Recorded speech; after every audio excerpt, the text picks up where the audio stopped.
I'm Roberta Peabody. I'm a missionary in Japan. I've been there 25 years, going on 26. I'm predominantly in the Tokyo metropolitan area. Yeah, I'm from small town New England, so it's kind of interesting God's working of putting a small town person in the largest city in the world. I grew up in church, but I wasn't a believer till I was about 15 years old.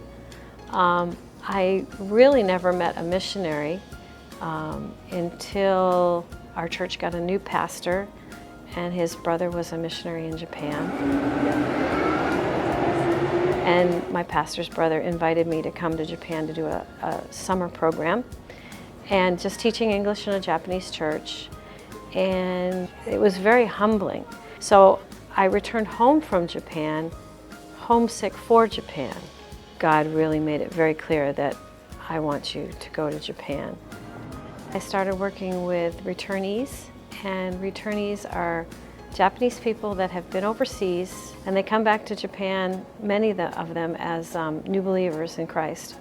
And they face a lot of cultural stumbling blocks, and they also face just figuring out how to be Japanese and Christian.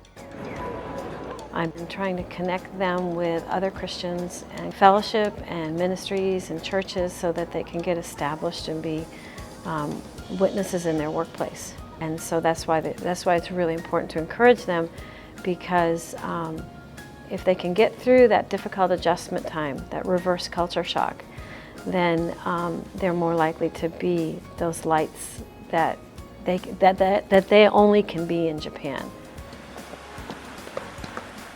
Japan is one of the most spiritually dark nations on the face of the planet. I've had Japanese people say to me, "Oh, I'm not Christian, I'm not Buddhist, I'm nothing." And when I hear that, it kind of echoes in my heart, because it's like, whoa, they're saying that they have nothing. And so it shows some of the emptiness. My hope is that Japan will become a missionary sending country. But at 1% Christians, that seems pretty hard right now. But knowing that there's these hard things in Japan, the spiritual darkness, and how to be a light in an extremely dark place. My excitement is when one of my returnee friends says to me, "I have a dream to start an English Bible class like the one I was saved in America."